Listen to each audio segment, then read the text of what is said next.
know me as the motion capture double for Ahsoka on Clone Wars Season 7. Be on the lookout for Summer of Snips on the Virtual Cantina Network. Commence primary ignition.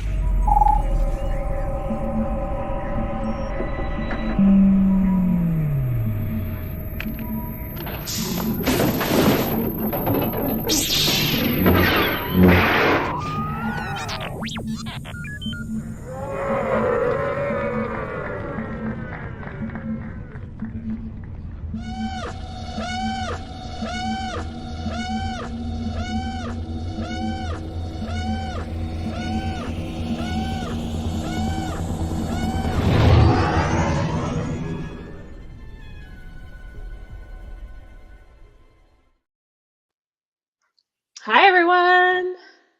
Happy Wednesday. It's Hello. Wednesday night, August 2nd. And the fabulous human next to me is not Ashley Brienzo, who is also a fabulous human being. Not Ashley. But we have Mark Van Olen joining us tonight. We tried to get him a little paper like standee, like with his name on it, like at a corporate board meeting. But times are tough. We couldn't find any printer paper, so here we are. Post it or something. Yeah. It's all good. We'll just Ashley, get you like a little name tag. Exactly, something like that. Yeah. Hopefully people recognize me. Yeah, I hope so. Yeah. Ashley is dealing with a minor crisis, but she's fine. She's fine. Everyone's She's fine. She's good. Yes, that's the important news. But I'm filling in for her tonight. And what a week. I swear I'm not the one who sabotaged our car to make this happen. So, because this is my girl. This is Mon Mothma. I know. It's honestly like of all the nights it could have happened. I mean, yeah, I'm starting to wonder if maybe you did. Like the universe was. I was like, it'd be really fun to be on air tonight. It's that monkey paw wish when one of my friends who's an introvert was like, I could really use like some work from home experience, like that kind of stuff. And it was like February of 2020, and then all of a sudden, like the world shut down. It's like that, right? Well, now we know where it started. There it is. This was the week I'm supposed to be back to produce because I've missed the last two shows producing wise. I've watched them obviously, but with travels and everything. But Spencer is the man in the chair with us tonight. Yes.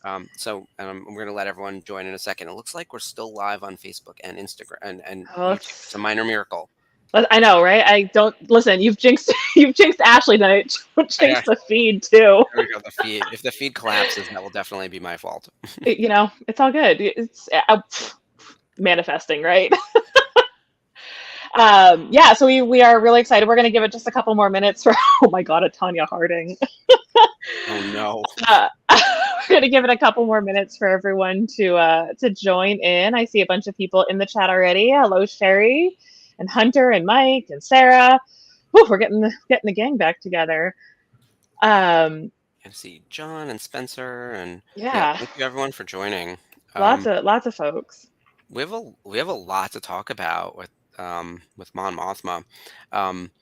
We've talked about her numerous times before in various places, and we did a whole Mon Mothma kind of watch along on Rebels Revisited, getting ready for Andor. And then when the first couple episodes aired, I was like, "Where's my Mon Mothma?" I was no.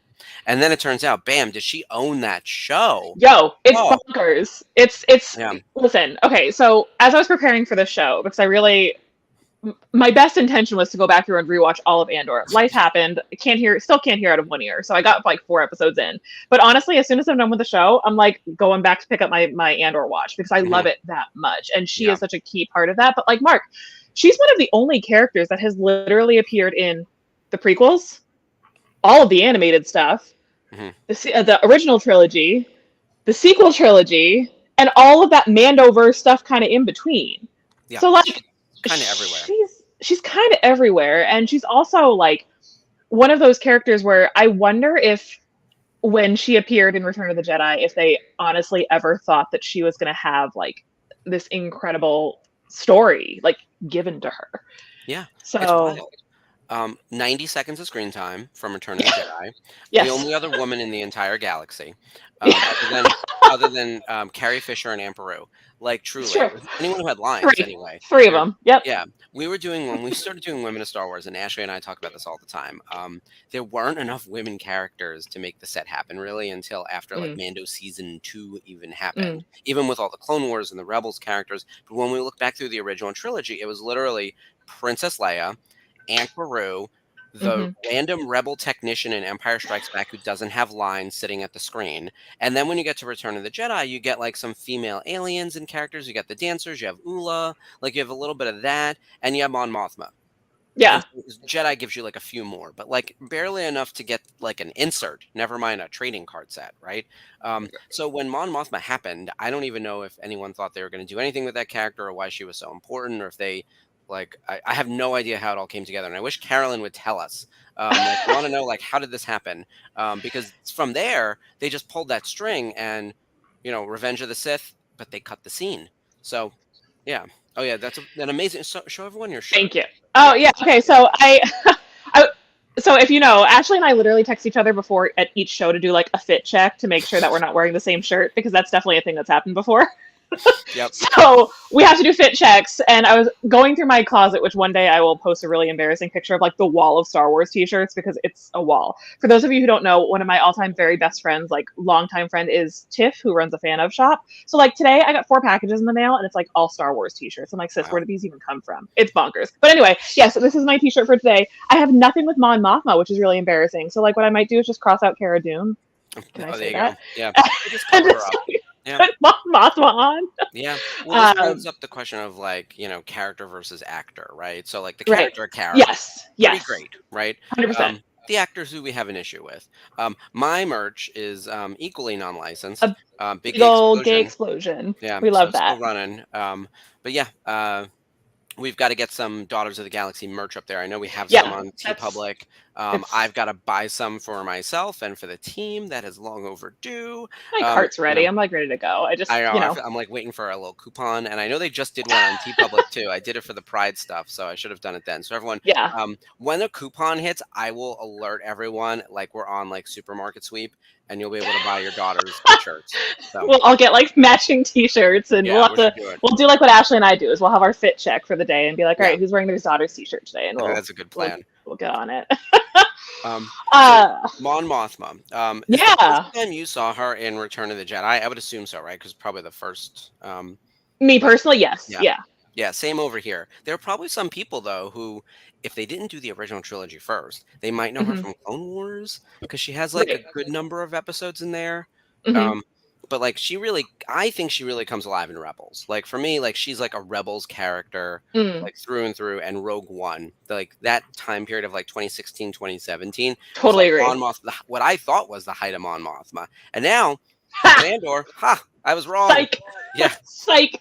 No, I totally agree, and I think what really caught my attention in her 26 seconds in Return of the Jedi uh, was just how regal she was, Hmm. and how she was only there for just a short little blip in the timeline, right? But she just had this beautiful, regal, calm sort of air about her, which I thought was just really neat, especially in a pinnacle of war moment to have those commands come from a woman Hmm. Yep. in my Star Wars. Like it's just Exactly. really, really wonderful. But no, I agree.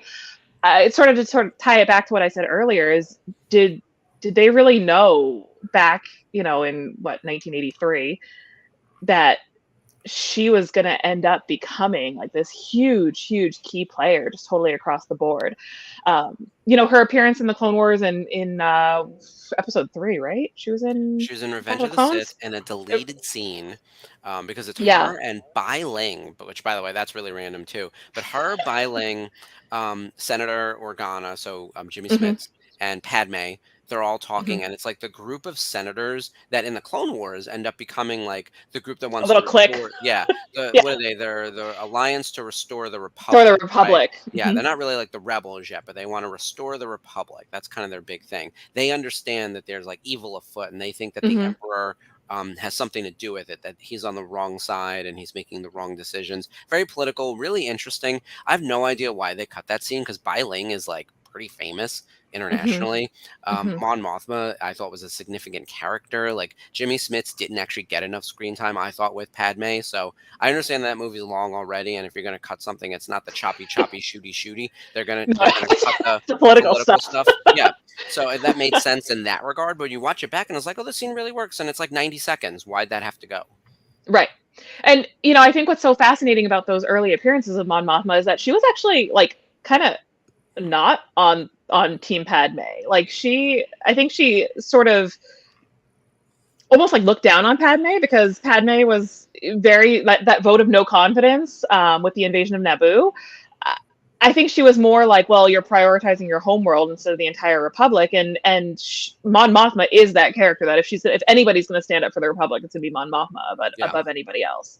But what's fascinating to me is like with this new story that we've been given with Andor, which I know I've kind of jumped ahead a little bit, but getting all this wonderful backstory is seeing these parallels between like a young Mon Mothma who joined the Senate at like 15 or 16 years old, and like a young Padme who was, the youngest queen elected to Naboo in centuries or something like that. So knowing that they both started really young and went through the motions from a very young age and came from very political backgrounds, I think it's really interesting to draw those parallels between Padme and Mon Mothma across the board throughout the entire saga.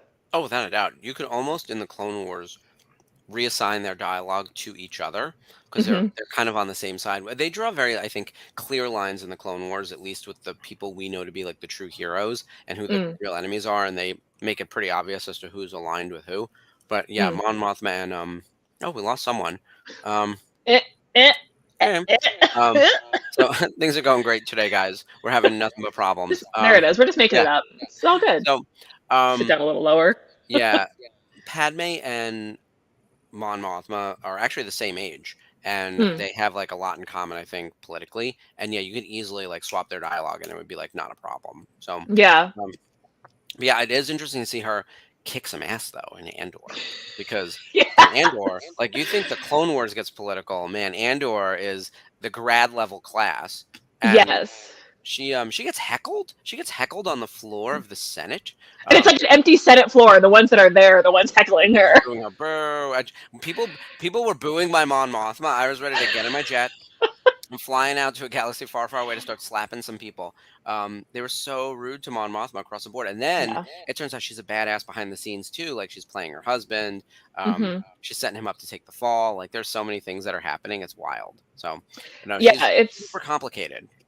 She is, and she's a really complicated character. And she, in a lot of ways, I've caught some heat for saying that I don't love like the Space Mom moniker when it comes to Hera, because I think Hera is somebody that is hyper focused on her mission and hyper focused on the rebellion and is willing to do just about anything to preserve and to protect that rebellion. And like Mon Mothma is the blueprint for that, in my opinion. So, we see her as being this very savvy character in the Clone Wars, and we see her as being really well connected in the Clone Wars and really well connected throughout those early scenes. But like, man, in Andor, like you understand why she's so well connected, because she really knows how to play the game.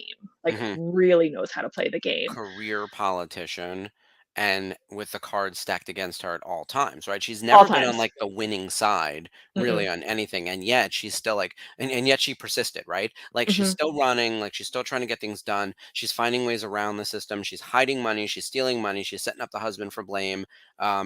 She's working every angle. And doing what's right, while at the same time doing all these little wrong things to get to what's right. It's sort of the end justifying the means, which is why I love that she's so complicated, right? She's not a very clean cut, play by the rules kind of person at all. In fact, she was public enemy number one, or becomes public enemy number one. Yeah, for sure. And it's what I think is so brilliant about not even just the characters, like, because I think Tony Gilroy knew exactly what he was doing with every one of these characters in every given moment of Andor. But what I think is so special about her appearance in Andor is absolutely Genevieve O'Reilly's ability to take content like this, and you could really easily make um, Mon Mothma a character that's like easy to dislike for a Mhm. lot of those reasons, but like she's True. not.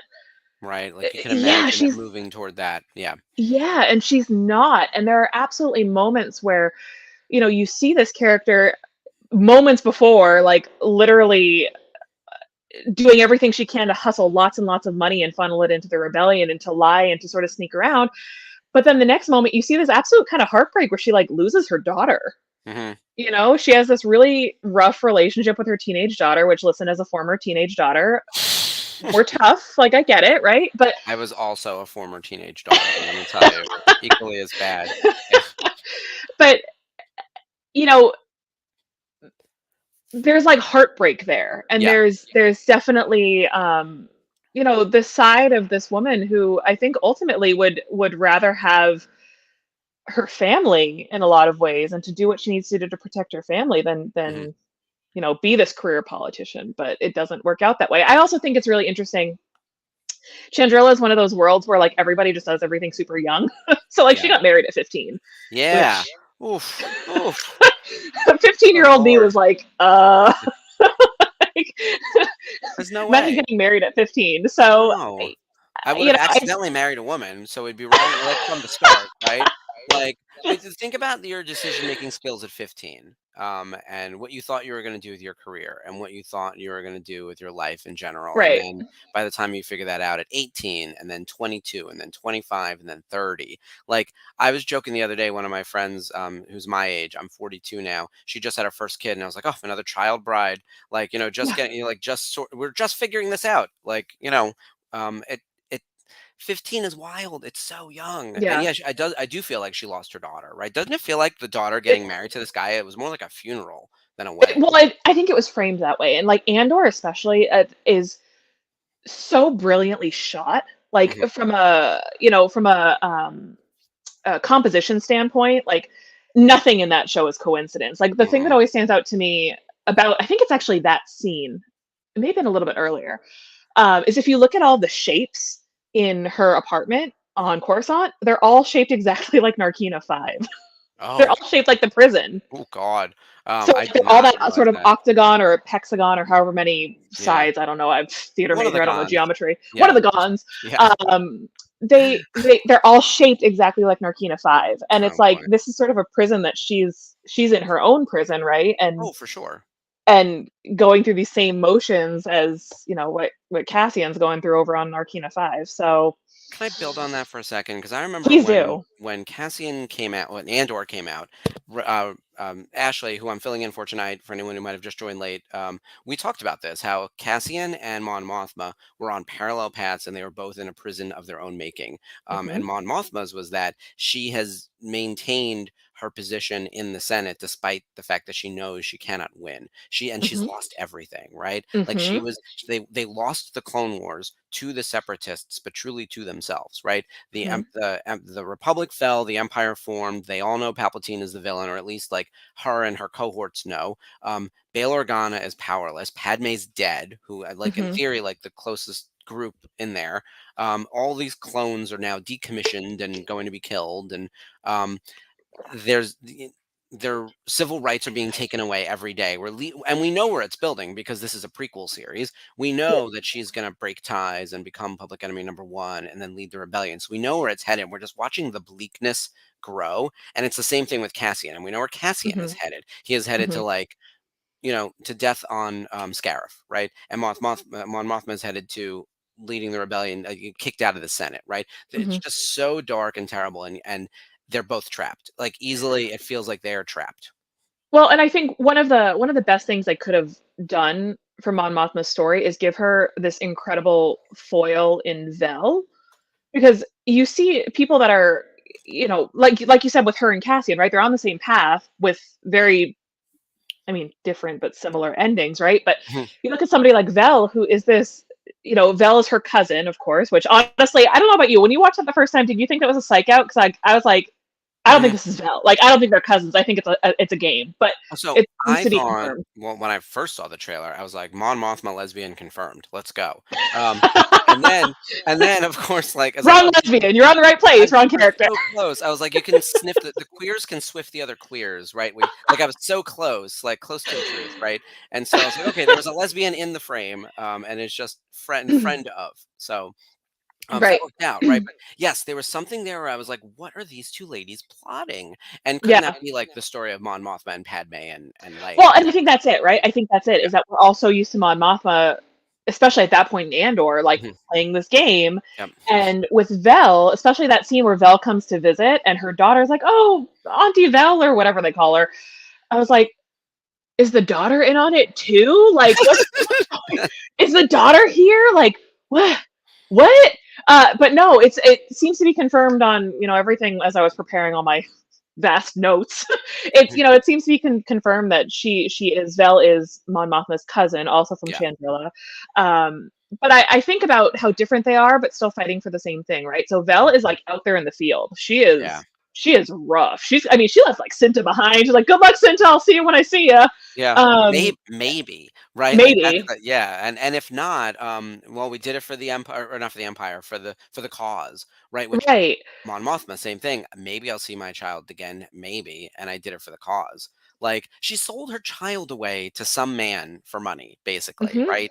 But Pretty much. also, I kind of would have done the same thing, and so it's hard to fault her. Also, got to ask a question. This is not for me to answer, but I thought about it.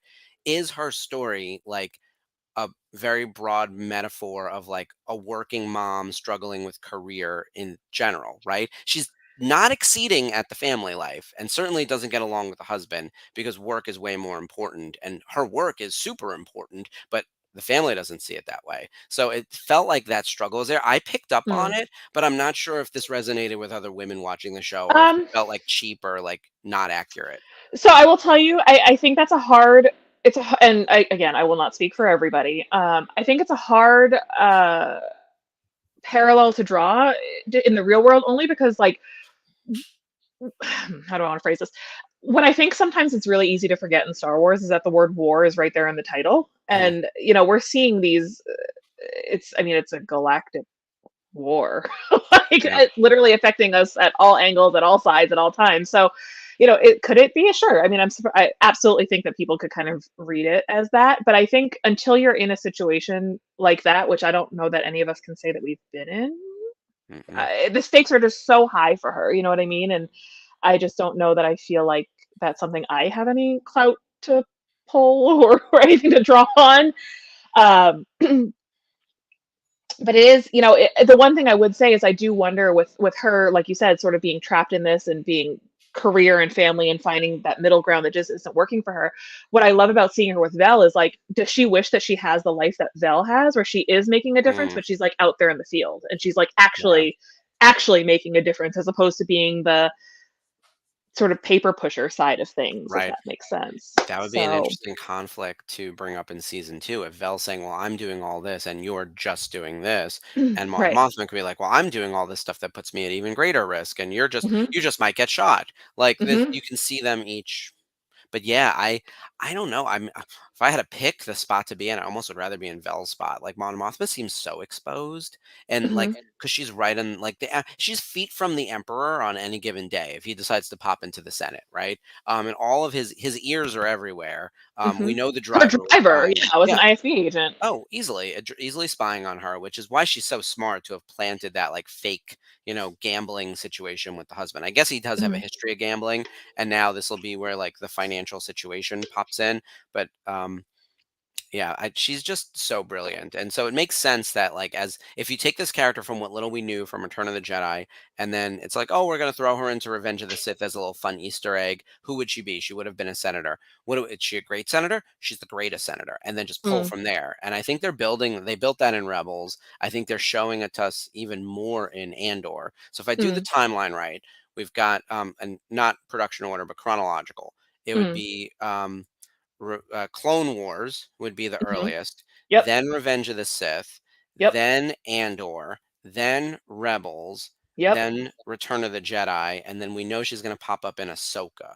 That will be So the arc. even before Ahsoka, she appears.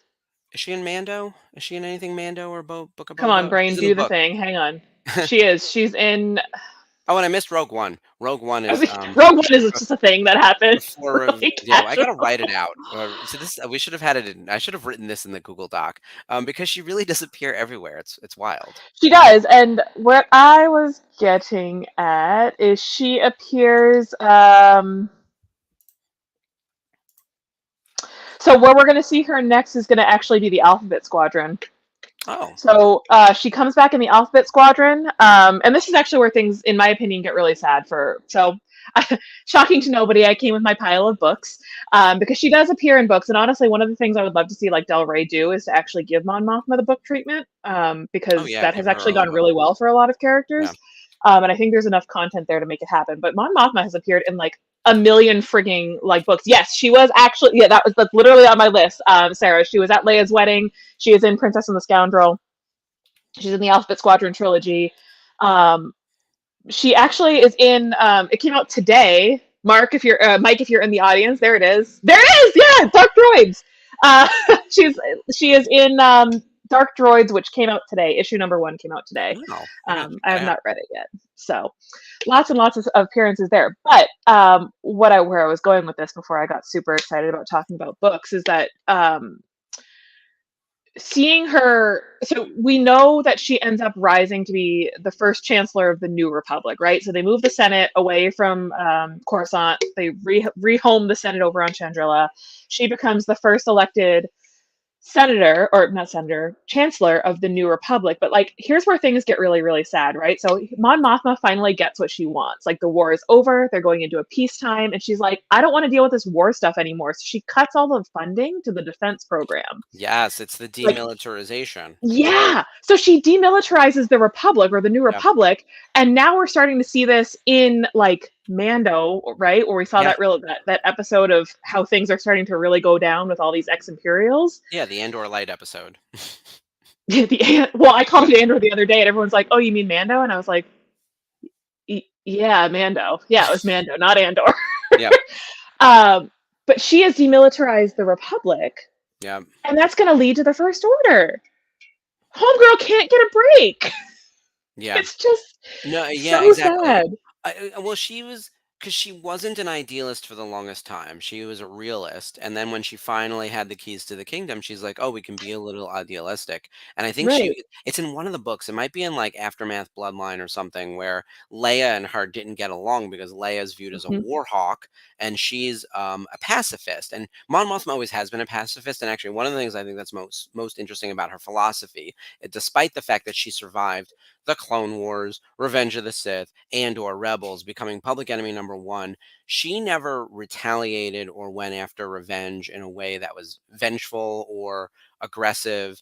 And her whole thing was, if you are attacked, you're allowed to defend against, and with the same level um, of fight that comes at you, but you're then not supposed to counter and attack, right? Like, the idea is like, you can defend yourself, but Yeah, you the shouldn't. Jedi theory. Yeah, which is exactly like so right on the Jedi theory. So she is as Mhm. close into the Jedi philosophy on violence, we'll Mhm. say before the Clone Wars, as to any Jedi was. And she sort of held true to that, and that's what happened during Mhm. that time frame. And so she's like, well, we have to demilitarize the New Republic because otherwise they're just going to think we're still the Empire, and Right. and then it blew up in her face, right? Yeah, And then we're back. totally. Like the It First just it Order, yeah. totally breaks your heart because like you finally see, and you know, I view, and not just because I speak with a bias because I love this character so much, but like I view her path as very similar to Hera's, right? So like these Mhm. are characters that have lived through wars not once, not twice, but like 3 times by the time we get to the sequel trilogy. And like they finally get to a point where like, all right, like we're good, we've got peace, like everything's all right, and then it literally blows up in their faces again. Um, so it's going to be really interesting to see with a lot of the timeline that we're in right now, how that's handled. We know that she's going to appear in Ahsoka, as you said, Yep. and that seems to kind of be the conflict that they're getting at. Mhm. Yeah, Is because that they they've got no defenses. It looks like she's gonna fight with Hera because guess what? Hmm. Hera's more like Leia than she is like Mon Mothma. Although Hera and Mon Mothma, by the way, we're gonna tell everyone, we're gonna give you homework. We're gonna send you on your way toward the end of the episode of like what you must watch for Mon Mothma. But one of the things we're gonna mention is Secret Cargo, an episode from Rebels, and she Hmm. gets some amazing screen time with Hera. And it's the episode where she gives her big speech against the Empire and becomes public enemy number one. We watched it on Rebels Revisited a little while ago. It's a great watch. But like she knows Hera since those days, so since the Rebels days. So she's not newly meeting up with this character in the Ahsoka show. They go back and they've lived through the conflict in Rebels, which was like the brewing before the Battle of Yavin and everything, and then they lived through the entirety of the original trilogy series together, and now they're past that, and then they're in the New Republic zone, and oh man, it's back. Like, or something's Hmm. back, right? I guess the point is that it never really goes away. Like, there's always conflict, there's always war. What is like the big war? Like the Clone Wars, and I guess like the battle to fight the Empire was the next big one. But yeah, I'm curious to see the way Mon Mothma fits into the Ahsoka show because I did not expect she was not on my list of people that I expected to pop in. That panel, I will tell you, I don't know if this makes me really jaded or if I don't know how I feel about this, but like when they go to those hollows and you like freeze frame and you go down the line of like who's in the hollow with her, you're like, oh yeah, there's Kaz's dad from Resistance, and oh yeah, there's Mm, Mon Mothma, and oh, like you could tell that they're setting up these characters to all like appear in unnamed Dave Filoni project number 42 or yeah. something. But Well, I don't, and honestly, with how successful Genevieve O'Reilly has been in Andor, there's no way they're not going to flex her for all that they can right now. I mean, she's brilliant. She is brilliant in that role. mhm, Whoever, I've said this before in like other shows, but honestly, like whoever is doing the casting for like Andor especially, they're not making enough money because yeah. Every it's person in that really well cast cast. delivers. Yeah. Hmm. I'm hopeful that when we get back to like a regular convention circuit and the strike is over and all that other stuff, we can get like a good Andor lineup. I'm surprised there weren't more of them at Celebration in 2023. That was surprising to me. Because yeah, I think everyone from that show needs to get their roses, Genevieve included. Hmm. But truly, like that whole cast has just been spectacular. Yeah, Ugh, yeah, I'm it's so ready for season two. I am, and it's one of those things where I talked about it on Instagram a little bit today. Obviously, stand in complete solidarity with the SAG strikes and everything going on with Yep. striking. And one of the things that really, when I was getting ready for the show tonight and really putting my notes together, I thought a lot about Genevieve O'Reilly and about how well she was cast and how grateful I am that they didn't use AI with her, because they could have very easily used AI for, especially like Rogue One, I feel like, to sort of mocap or to try to capture the face, just for those scenes. And it would have been such a loss to not have Genevieve O'Reilly in that role, Yeah. and Yeah, to agreed. have her replaced with AI. So, when I think about these strikes and I think about what these folks are striking for and trying to preserve and protect their likeness, and of course get paid more, which is a whole other thing. But like the protecting their likeness and not using AI for everything, like just because we have this tool doesn't mean that it's going to replace real live actors. Right. Eh, she especially, Mon Mothma especially, would have been a character that would have been like ripe for the picking for AI. So I'm Oh, so easily. glad that they didn't do that. Yeah. And you're right. We would because AI has limitations too. You might be able to eke out a couple of minutes of it looking like not so wonky, Hmm. and then you would have lost all of these other stories. You've had to invent a new character or whatever else. When instead we're getting this rich history now, and Genevieve is tremendous. They just got really lucky that she happens to look like Carolyn. Yes. And Yeah, look, the hair helps. I've seen it pictures of does. Genevieve O'Reilly outside of the costuming, the makeup, and the hair. And look, I watch a lot of RuPaul's Drag Race. Men turn into completely different characters It's through true. hair, makeup, and lighting. It's You true. can make people look like anyone. You don't need the computers, I promise. The It's makeup so now, true. yeah, any women in the chat know the makeup now has gotten better. The coverage you can get on makeup, the contouring you can do, the shading, you can move your eyebrows to here if you want. Like it's possible. So there's Trixie no need Metellus for entered the AI. chat. Exactly. Yeah, the eyes like this, hair to here. Yeah. Like That's, by the way, this picture is not what Genevieve O'Reilly looks like. She has blonde hair. Like, and honestly, yes, she has a long ET-like neck. That's the only thing really with Carolyn that really, like, their face shape is like kind of similar enough. But once you put the red wig on and shape the hair, It and you add does a help. little bit of shadow, like it's like it's you can do it. There's no need for the AI. So yes, yes. But I By the also way, think her. Oh, go ahead. yeah. No, Genevieve was the find of finds. It is like Yes. unreal how uncanny both she looks and acts like her. And now this is her character. We picked Hmm. Genevieve for the picture instead of Carolyn, and that's not a shade on Carolyn. It's like quantity of content is now, Right. and the current stream of content is Genevieve. It's definitely. Yeah, and again, did they know that this character was going to be what this character No, is? there's Like, no way. no. No way. No, she didn't So, even have an action figure back then. Like, girl, like she didn't get an action figure until Power of the Force in the '90s. That was the first time we got a Grand Moff Tarkin too. Like they were like, no one wants her. I was like, she came with like a pointer. It was like a PowerPoint pointer with the original did she action figure. I really? promise. Like it's like a long stick. I'm You got to look it up. obsessed. It's wild. I Yeah, kind of want one. How expensive is this thing? I kind of want one no, for the those Power wall. of the Force are like a nickel. Yes! Yeah, those things are great. You can get those without a problem. Finally, Um, something cheap. yeah, I know. Poor. Everything in Star Wars is so expensive. So Everything. expensive.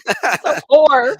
My wallet cried out in tears. Listen, Yeah. that Hasbro thing really did me in, and I'm like, Yeah. oh. Oh, the ghost. I'm sure you're getting a ghost. Yeah. Yeah. So, by the way, shout out to anyone in the chat who got a ghost. We're all gonna cry about it when it arrives, and we have nowhere to put it. Listen, I'm like Yeah. looking around this room, and I don't even have a desk. So, like, if No. I'm sitting on my floor, and I'm like, I don't even have a desk. Where the am I gonna put This this room ghost? is spare bedroom / office / where my workout bench is / the Star Wars room. There's room for nothing. It's like there's no room for a ghost in here. It's that or the bed. So I Well, can there's room I for can no a longer have Mon guests. Mothma action figure. Yeah, that's pretty much it. It's pitiful. And it's the small scale too. Those Power of the Force were like a little bit bigger, and they were all like a little bit buff. So you got buff Luke standing next to Mon Mothma and Grand Moff Tarkin for no reason. Incredible. And it's at least she got that. Yeah. They could have done nothing. Which there is an Andor one, right? Did I hallucinate that there's a Black Series Mon Mothma? Oh, right? Wait a minute. I don't know. So I'm really bad with the action figure stuff. Like, listen, I see our VCN chat blowing up with like this figure came out and that figure came out, and I'm just like, Yeah. Yep. Just do yourself a favor and Google Mon Mothma action figure just to see the images because it'll a live old reaction ones first. here. And Okay, you hang can on. see it's like it comes with the big white stick. It's like a pointing stick because she's giving a presentation in the original, movie. Right. I highly recommend that everyone in the chat does this right now. Just Google Mon Mothma action figure. Don't Google Black Series or anything, just to see like the old timey action figure. It's awesome. Oh my god, $3! I can have her. Yeah. And it looks like there's a Hasbro. Is this a Hasbro Pulse? Okay, so there is a Black Series action figure from Mon Mothma. Yeah. She's only $11.99. Shoot, I might get both. Oh, she came out great. The Black Series looks great. Yeah. Yeah. Oh yeah, she's gorgeous. She looks like Genevieve. Yeah. This is Black Series. Whoever that sculptor was, they get a raise too. I'm sending them a fruit basket. This one comes in its package. And it's oh my god, I am shook. Yeah. We're getting everyone to buy the merch. People are going to wonder, like, all of a sudden from Hasbro, why did, like, 7 different people buy Mon Mothma at, like, 9:38 p.m.? They're like, what happened here? What happened here? But see, this kind of ties back to, like, the t-shirt issue, right? Like, there's no representation for so many of these female characters in, like, anything. So the fact that I'm sitting here going through eBay being like, all right, we got a Black Series figure, Power of the Force figure. Oh, wait, this one comes with a freeze frame action slide. Oh, like it kind of looks like a film reel kind of thing. It works with a standard slide projector, which I happen to have in my garage. There you go. Oh my gosh, look at her face. I know. The old-timey action figures are just terrible. And it's not a pointer, she comes with a baton. Oh, is that what that is? I've been calling it a pointer this whole time. Yeah. There's nothing else. If you go to Amazon and just search Mon Mothma, it is largely Topps trading cards. Mon Mothma's gonna lead the parade with her baton. Yeah, it's amazing. Yeah, this is incredible. I'm shook. I had no idea this even existed. The more you know. See, ladies, if we protest loud enough, we will get more action figures I for just our don't understand how they didn't do a Funko Pop for her. Like, that's the kind of thing where they did an Andor, and maybe it'll be in season 2, but like she's she's significant enough, and if Yeah, you for do some sure. like I just don't get it. There's so many Funko Pop figures. Like, how do you Y- not have a Mon Mothma? Yeah, it's I can't again. That's speaking of things I can't keep up with. Funko Pops. Yeah. It is kind of surprising, given this. It's weird. So, Mark, would you consider Andor to be a successful show? Because I know how I feel about it, but I also know that I kind of like live in a little bit of a silo. So, do you consider Andor to be like a successful Star Wars show? Um, it depends on the metric, and I realize that it's gonna be a layered, complicated That's true, I answer. guess. Um, I would say on the viewership side, I think Disney considers it a flop, and I think that anyone on the outside would view it as a flop because it didn't Mm, really permeate the pop culture. I think among a specific demographic of fans, the show worked really well and it got good reviews. It actually didn't get review bombed or anything, and I think the critic scores are excellent and the audience scores are also very good. I'd have to double mhm. check the tomato meter and all that. Not that that's the be all end all. Right. Um, I do think it gave us a couple of things that are really solid that will last long term. Like I got to be honest. I'm going to say this now, and I'm going to get roasted for it. I think Obi-Wan Kenobi was a nothing burger that will not have any lasting potential. And we're not going to talk about Obi-Wan Kenobi 10 years from now. However, Nope. One Way Out will stick around for the next Yo. 40 Oh, years. One Way yes. Out. I mean, they're 40 already years chanting it later. at celebrations. Yeah, Like, they ran up the stairs. That prisoner jumpsuit, how many people showed up in an unlicensed prisoner jumpsuit based off of one episode and they ran around again barefoot. Oh, gross. I hate it. But ran up the escalator screaming One Way oh Out. I'm telling God. you now, that's going to stay with us. Like, it's the One Way Out to oh yeah, and it took over all the after parties. Spencer, when we were at the O2 on Sunday night, I think I was talking about how people were chanting it at inappropriate times. And not by inappropriate, it wasn't like at a funeral, but it was at like times where it made no sense. People were on the dance floor dancing and other songs would be on and they would find the beat and be like, One Way Out, I hate One it. Way Out. Oh, I know. By the end of it, I was like, but you know what? It was like this, you know how like straight men don't know how to express emotion, but they found the thing. That My was the God. thing that whole weekend. And people were like hugging and like fist pounding and were like, One Way Out. And I was like, I don't know where we're escaping from, but everyone's headed up. So Like um dying. This is yeah. like, hey, fist bump, one way out. Like, Yeah. The it's one just, thing the one thing I will say, like extracting on what One Way Out, what I think it really means, because yes, it means up, but it also means together. Like, that's the answer of One Way Out. It's like the only way out is together. And I feel like the fandom felt that at Celebration, and we always do whenever we're in a group. Like, it does feel like it's us versus the world at all times, especially when like Star Wars is in disarray and we disagree about this. The world's on fire. We had the hottest record on the planet, right? Like temperature wise, like the earth is melting, our civil rights are being taken away. What's your way out of this? Together. Together is the yeah. answer. It's sort of the thesis of the show, along with you must try, which is antithetical to all things Star Wars. You must Right. try. Like, Right. so I think that there's a lot there. And I think if you measure it on on that front, it will be one of the most successful shows of all time. Now, Ahsoka will trounce it in the ratings, and steal its thunder at the moment, but Mhm, I don't think mhm. anything's gonna beat Andor 10 years from now. And I will also tell you, I think a big part of that is the overall success of Rogue One. Mhm. Um, because I think the consensus, and again, I don't want to speak for anybody, but I think the consensus seems to be that Rogue One is the finest film that Disney Star Wars has turned out. Yeah, I would Which agree with that I'm too. on board with that. Totally on board with that. But I think about stories that we've kind of seen being told over and over again. Like, this is not like, I'm not here to drag the sequels or anything, but like, I know one of the big criticisms of the sequels is that we've seen this story before. Whereas with Rogue One, we're taking kind of characters that we've seen before and conflicts that we've seen before, but we're giving it context and we're giving it more meaning and we're giving it more of that emotional punch.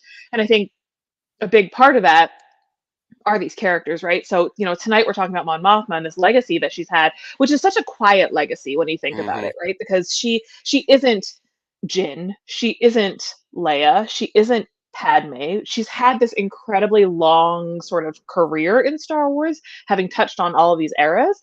But really, it wasn't until last year when Andor aired where people were like, Oh yeah, Mon Oh, yeah, her. Mothma. Yeah, yeah, Exactly. her. I remember When she her. became everyone's favorite character. Yeah. Yeah. So it's interesting, and I think about I have said from like episode 2 when everyone's like, "Oh, Andor is so slow." I was like on the edge of my seat.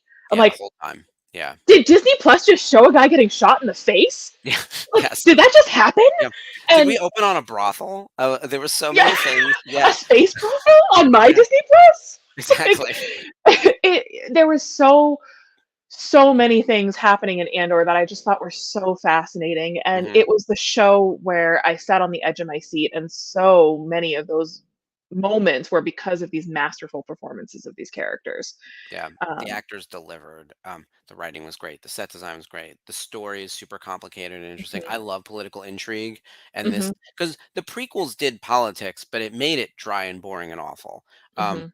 Clone Wars did politics better, and because I think they Better. had longer time to deal with it. Like Mhm. the conflict is easier to understand and more layered and interesting and complex when you can meet a lot more people over a lot more episodes, Right. and you're invested. I also just prefer television to movies. I don't know about you, but like No, I I like do long too. form storytelling. I know as someone who reads, I would assume like the Yes. longer Yeah. form storytelling. Movies are so fast, and it's like we got to Mhm. build and end all within an hour and a half. Now we get 2 hours, Three hours of the way things are going. yeah, that's the thing. We'll be in theaters for the duration of a TV show soon enough, like, Right. truly, like a whole season or something, because Well, we're and getting primed for it.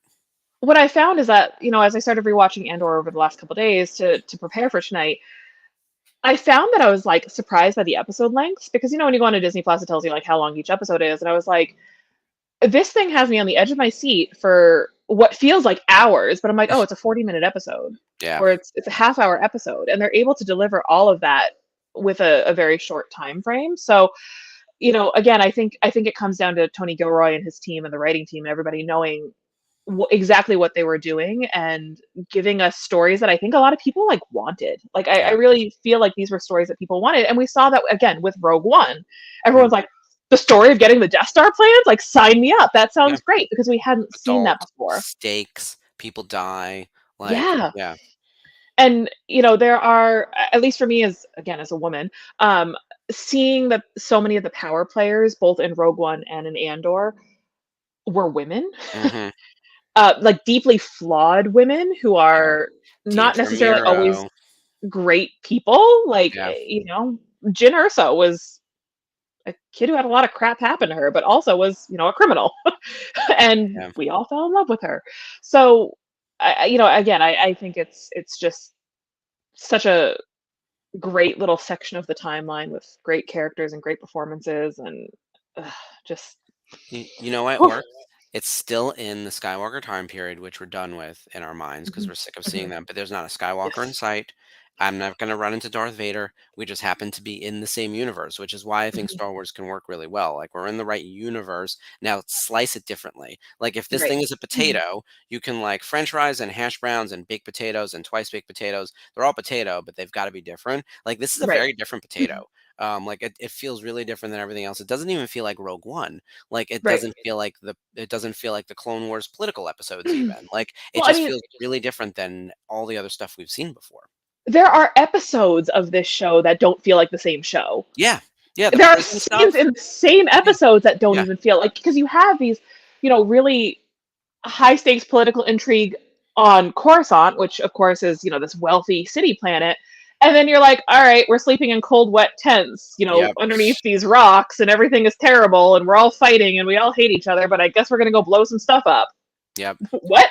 And then we're visiting the storefront and we've got is it Clea who's like Oh um yeah, yeah, she's got her little thing going with Luthen. Um yeah, Yeah, I mean, she's a bad bitch too. I got her. yeah.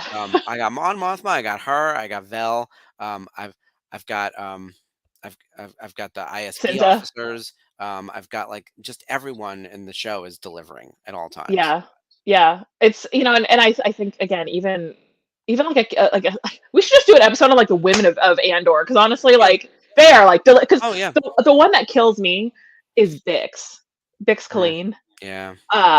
To this day, like I don't skip over a lot of Star Wars. I mean, there's some things that I'm like good with never seeing again or never reading again, but like the torture scene for Bix. Oh, yeah, yeah, yeah, What? What am I watching? It yeah, was so hard to watch. And again, the juxtaposition between seeing this poor woman get tortured, auditory torture, and yeah. then the next scene is like this elegant dinner party on Coruscant with Mon Mothma literally like wanting to gouge her eyes out. Yeah, Tony she Gilroy, feels like she's being tortured at this dinner. yeah, Yeah. but So, that's what's done so well is yeah. we're seeing the same story Mhm. with like two different, very like as different as they could come people. Yeah. There's I also love. the great swerve how we're rooting for her in the beginning in the ISB because like all the men are terrible to her. Even though we know she's on the wrong side, it's like, look at her being oppressed and put upon and the misogyny and all of it. And then she's worse than all of them. That's the best Yeah, part. I was like, oh, we knew it was coming. We knew. Like the yeah. cognitive dissonance of all of it is just like so tremendous. Yeah, I love everything about it. It's Deirdre what. Miro is like my spirit animal. Yeah, I wish I was like that good at being that evil. Like, it's just, oh, yeah. she's so good. She's she's definitely one of those characters where like every time we have deviated from Mon Mothma. Yeah. This just should have been an Andor show because honestly, like we could talk We about the could women of Andor coming soon to you. by the Uh, way, we're gonna as we get past Ahsoka, I think, because next week is the Ahsoka show, or next week is yeah, our no, not next week. The next 2 weeks episode of Daughters will be about Ahsoka, and then once Ahsoka's on the air, we're gonna jump around the map and pick women characters. So you guys should tell us all who over you the want to do. place. But yeah, I Yeah, would love a compilation of like women of Andor makes a lot of sense because some of them are only in a couple episodes, but they right, deliver in right. really important ways. Like we can cover a bunch of them all at once. It's but yeah, it's like it's. I'm like so excited about this. I don't even know which direction. My brain is like, oh, just pick a direction and talk. Um, it's so well done, and it's so satisfying to me to see there are good, good female characters and there are really bad female characters and there are Hmm. really complex female characters and there are female characters that aren't so complex and there are female characters where you need to have this whole backstory and then there are female characters that you don't. Like the one that we haven't talked about yet, Marva. Hmm. Hello? Yeah. I too like to throw a brick at an oppressor. Yeah, yeah, throw a brick. I was like, "That's how Pride started." A drag Cyril's queen threw a Jewish brick at mother? a Come cop. on. Like, that sounds amazing. Like, Yeah. bring that back. I saw I think it was during Pride Month, and it was, new Pride merch incoming, and it was just, like, one of those big walls of bricks that you would see at a construction site, and I was like, "Yes, feeling that." Incredible. Yeah, because we're at Incredible. that point where I feel like it's trending toward that. Oh, yeah, we gotta talk about Cyril. So we got Marva on one hand, like, the best mom ever, and then Cyril's mom, Cyril's the on overbearing Jewish mother. I love her too because I know that woman. Like I've Yeah, met I that do woman. too. She reminds me a little bit of my mom Probably sometimes. have one in But my family. my mom is somewhere between Marva and that woman, but like, yeah, just I joke that my mom's a Slytherin and my dad's a Hufflepuff, and that's how this happened. So, um, but yeah, That's I kind yeah, of adorable, actually. right? Like yeah, he's like adorable and evil. So, um, but Like a yeah, cat. the the women in that show, and by the way, they're not. I mean, I guess Cyril's mom is sort of defined by being a mom, but like because that's sort of her job, it seemed at this point. And that was the context in which we met her. But no one was as simply defined as like that one thing. Everyone had layers and are interesting, and really delivered at all times. Yeah. Yeah, it was Yeah, incredible. and again, to tie it back to this episode, we've deviated, but that's fine because honestly, it is all relevant. But I think you have to have those backbone characters. You have to have those scaffold characters because it's like you certainly don't want the scaffolding characters to be outshone by the Cyril's mom characters who are only Yeah. in little blips who don't have like a huge bearing on the story. But because you have those really strong characters, you're able to have those fun moments and not have it overshine or overshadow anything, which I think is really important. It's a good Mhm. storytelling at the very least, a good storytelling. So You yeah, know what I it's think is most impressive in Andor is about how like Mon Mothma enters in episode 4. We don't even see her for the first 3, and yet she like carries the rest of the show. It's kind of wild that they didn't even just try to like pepper in a scene or something to be like, hey, she's our second lead, really. Like, and the whole show has a parallel path with Andor. Um, they didn't even need to because right, she's so powerful in everything she did. Like, you forget that she's not even there for the first like 90 minutes. right.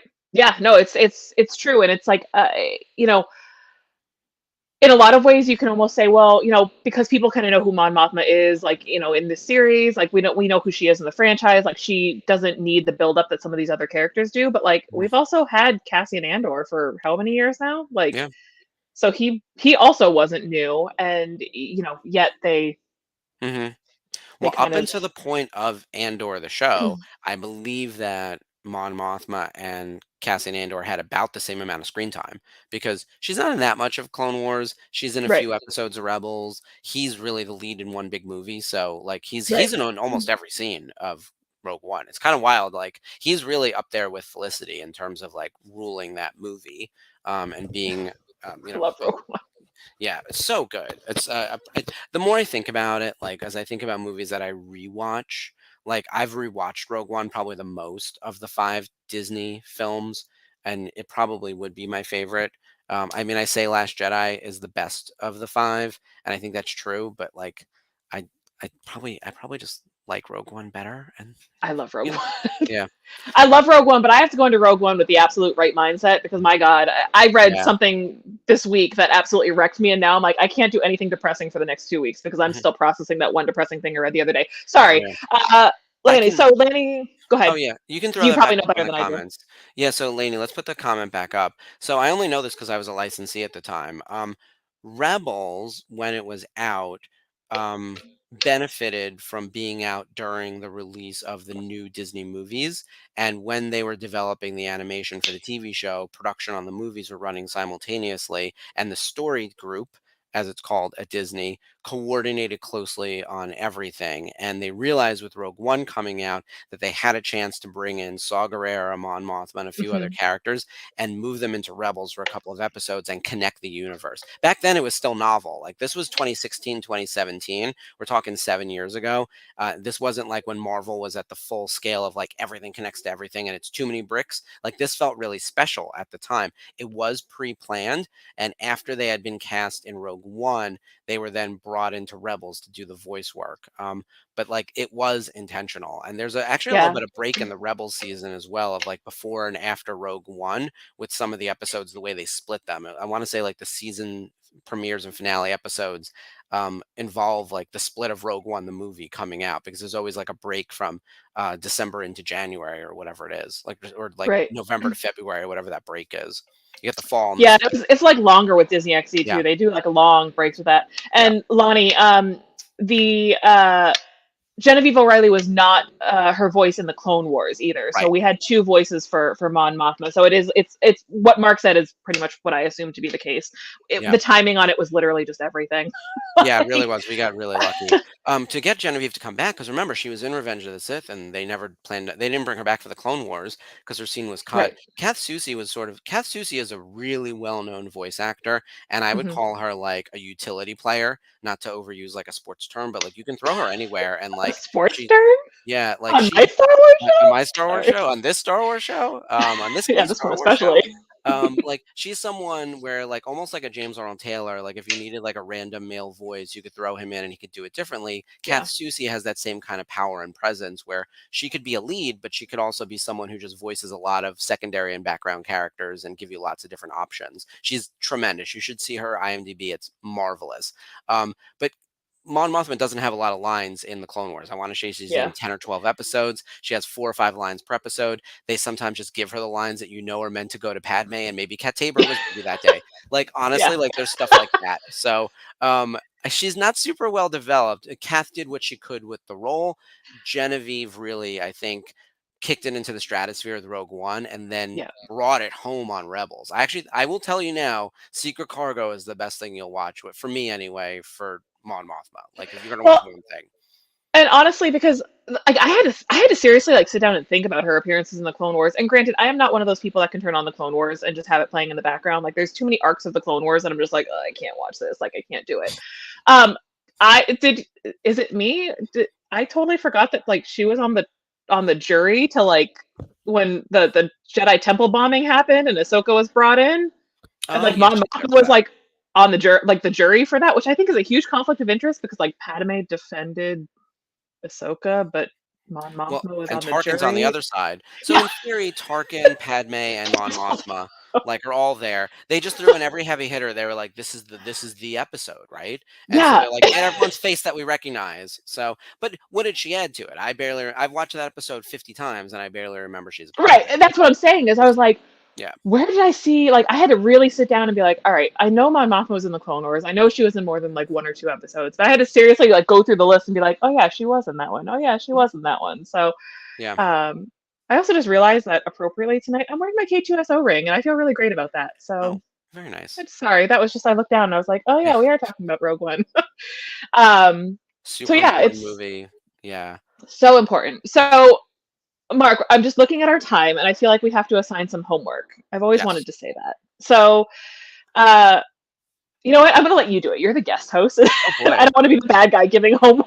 Yes, I will crack the whip. So I want you to talk about the books, and I think you have Yeah. a pretty extensive list here. If you list them all, but then give people like the must read, you can handle the books. I'll handle the TV. So I got to be honest. So here's the chronological on Mon Mothma from visual media. It's Clone Wars, Revenge of the Sith in the deleted scene, Andor, Rebels, Rogue One, Return of the Jedi, and Ahsoka. That's how we expect to see her in everything. Then there's a lot of reading. I would say from a must-watch perspective, the Clone Wars, there's nothing in there that's going to add to her character that's going to blow you No. away. Like she is a Padme Light, unfortunately. And again, not Kath's fault. She was just not an overly used character. Revenge of the Sith, it's a deleted scene. If you have that Blu-ray or you can find it on YouTube, I think you should watch the deleted scene. It's like 90 seconds.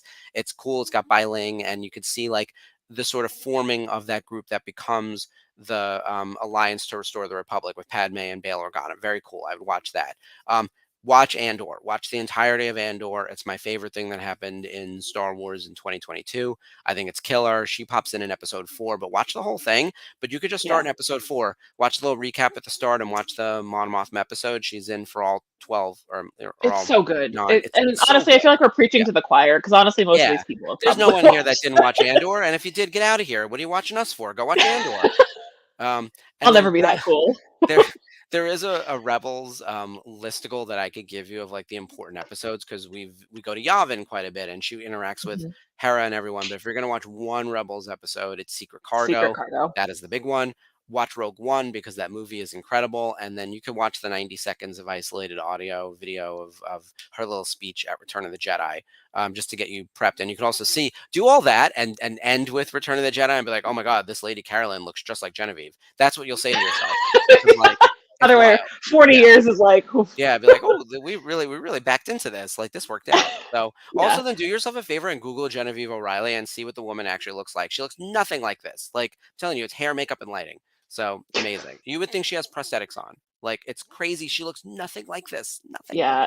She's white. Man, I'm It's as telling you, close as you get. Like that's it. So casting people are not being paid enough. They yeah. are not being paid enough. Yep. Here's the thing. So y'all know me if you've watched the show before. I'm usually like, here's a pile of books you should read about this character because so far for every episode, that's been me.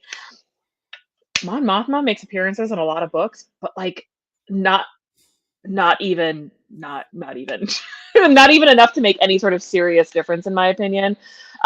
So she does appear in 2 of the 3 Padme books that E.K. Johnston wrote. She appears in Queen's Shadow and Queen's Hope, but not enough to make any sort of difference. It kind of goes back to the Clone Wars and like she becomes this confidant of Padme's, but like not in a way that I feel like makes any sort of deep impact on the story. If you read Rebel Rising is the Jyn Erso story before Rogue One, so she's in it, but again, not in a context that you're really going to get anything fresh or new that you wouldn't have already gotten in Rogue One. So if you like reading, don't get me wrong, Rebel Rising is an excellent book, I like that but book. it's not going to give you any sort of like deeply impactful, like, oh, Mon Mothma moments. Again, she's in Lost Stars. I think the most interesting appearance that she makes is in Leia, Princess of Alderaan. She is sort of like Leia's mentor.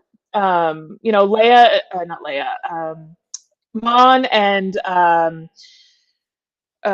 Bail, I can't even think. Oh my God, brain. Stay on track. Mon and Bail obviously have this like long-standing relationship. So by nature of being Bail's daughter, of course, there is that pre-existing relationship with them. So she becomes kind of like this political mentor for Leia, which is kind of neat to see.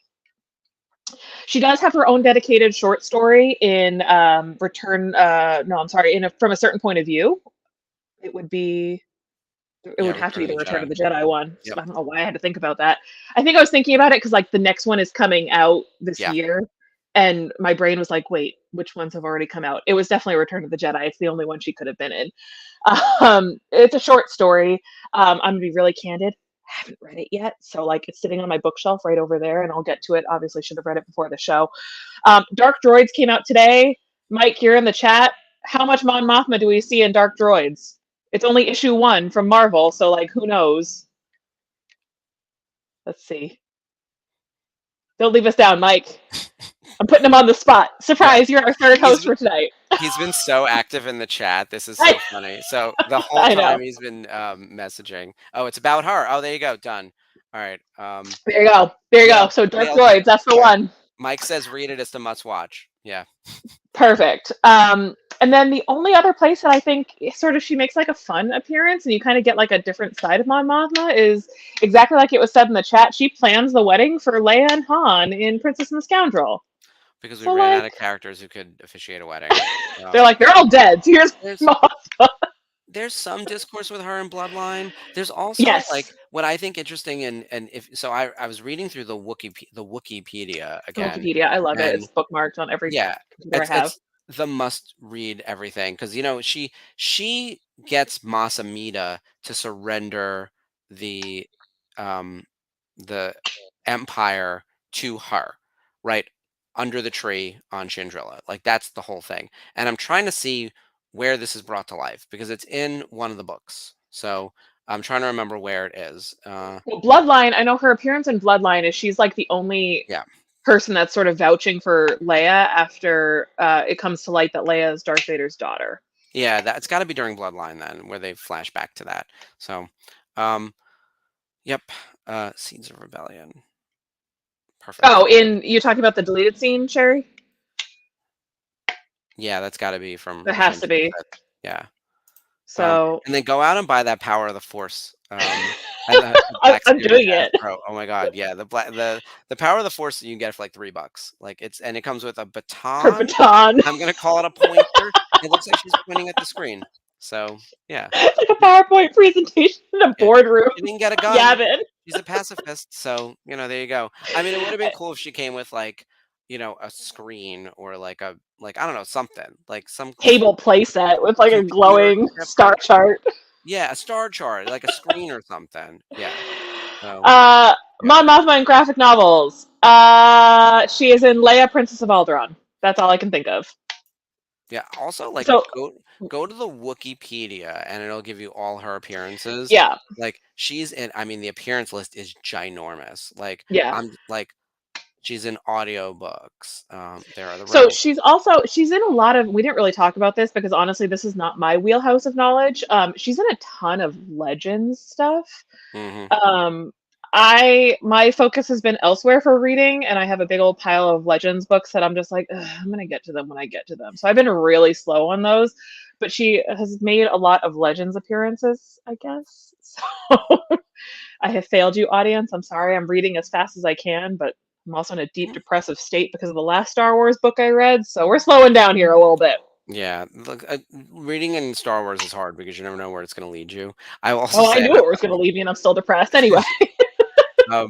I forgot that she's also in the Freemaker Adventures, and those. Oh yeah. So Mon Mothma being in the Freemaker Adventures is awesome because it kind of makes no sense because she's so serious, and the Freemaker Adventures is unhinged. Yeah, unhinged is the perfect word. I would never have thought to say it that way. Totally unhinged. They're so silly. Yeah. So I lovingly joke. I dissociate a lot. It's a problem. I lovingly joke that when I dissociate, it's that scene from Lego Star Wars. I actually think it's a Freemaker Adventures one of Chopper and R2-D2 just bum fighting.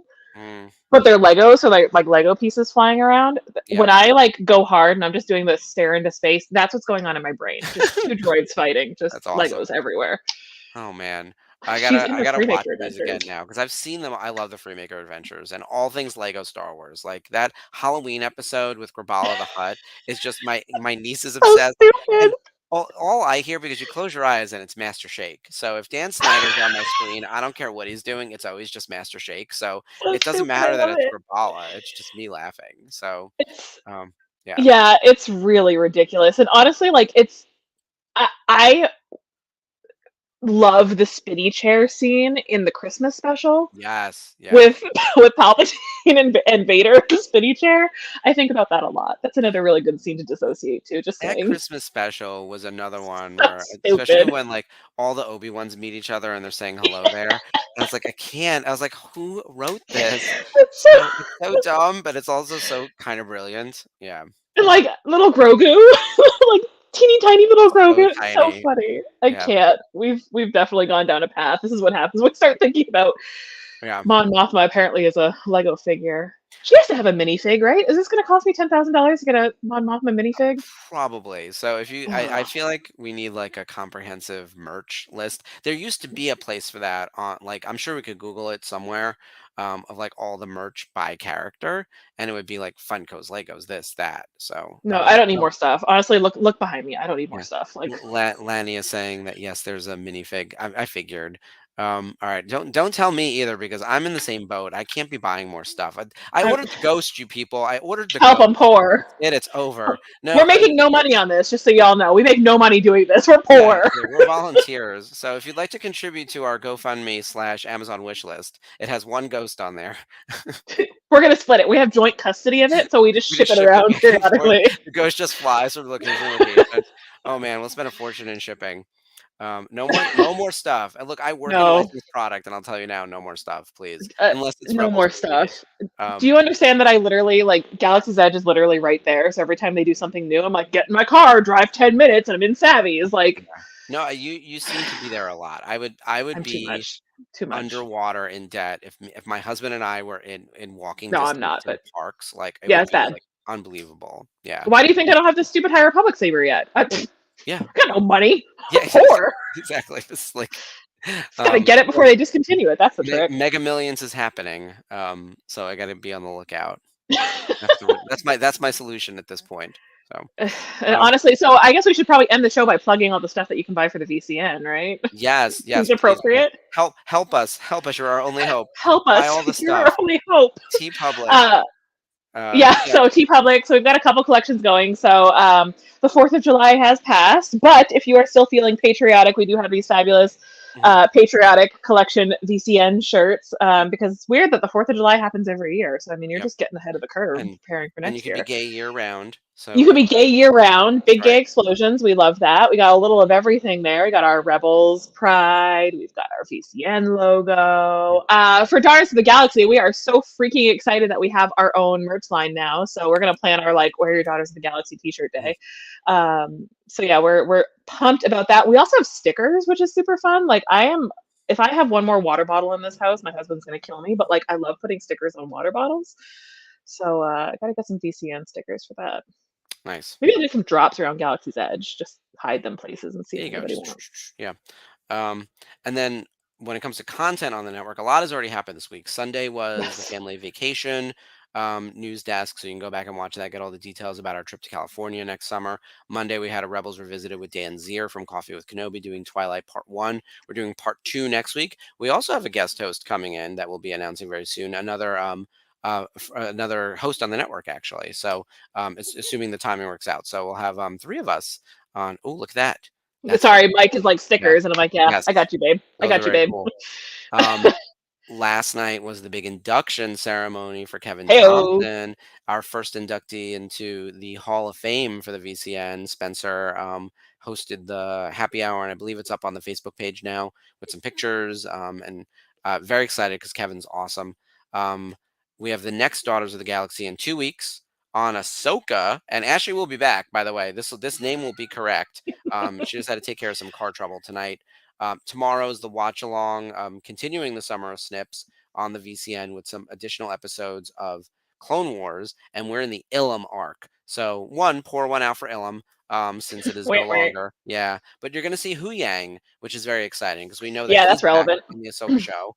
And Mhm. it's of course some great Ahsoka moments, and building lightsabers is always interesting, and especially if we're talking about rebuilding like the Jedi like um, legacy with Got to get their Rey. kyber from somewhere. Yeah, I'm curious to see how that's going to go. So those will be interesting episodes to watch. And then Sunday we have a Jedi Archives. So very excited about that.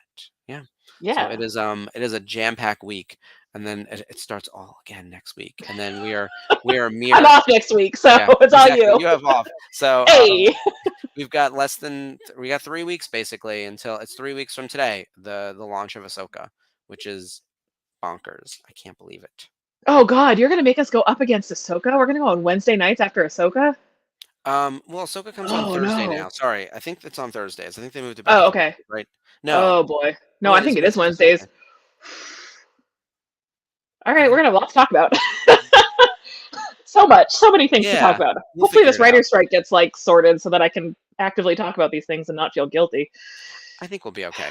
Yes. Yes, it is Wednesday. You're right, Spencer. Okay. I think that's Bingo all the bango. plugs, right? Anything you want to send everyone off with, Jamie?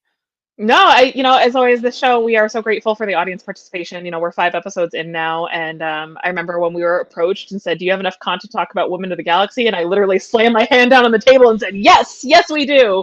Hmm. But honestly, this show won't be anything without somebody to watch it. So we're glad to have you, and we're thankful to have you. And of course, as Mark said early in the show, we're here for you. So whatever content it is you want to see, whatever characters you want us to explore, we do have a list. I know the list every time I say this on the chat, it's always like, do Dr. Aphra, and we're like, yeah, we're doing Dr. Aphra. We'll get there. But we've got lots of characters sort of coming down the pipeline, and we're gonna try to, once Ahsoka starts airing and we're done counting down to that, we're gonna start broadening those horizons. I am desperate, desperate to do some of these High Republic women. So Yeah.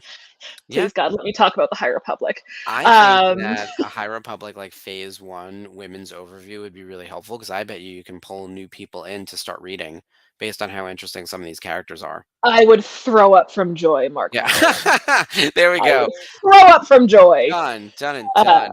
Look, you so, ladies are in charge. You pick whatever characters you like. I'm just here to press the buttons usually. By the way, thank you, Spencer, for filling in for me on the producing side so I can cover for Ashley. And thank you, Jamie, for preparing so much for Mon Mothma and for all everyone in the good. I chat got you. sharing all your thoughts on the career. She's actually the career utility player of Star Wars. Like you throw her in everywhere and into everything, but she's never And it been always on the works. poster, but she's always there and always she is the reliable character, Mon Mothma. It always works. Yeah. All right, friends. Thank you so much for joining us. We hope you have a great rest of your week. It's a downhill slide from here, folks. It's Wednesday night, so you've only got a couple more days. Thank you so much for joining us. We can't wait to see you again soon. And as they say, may the force be with you. We'll see you soon.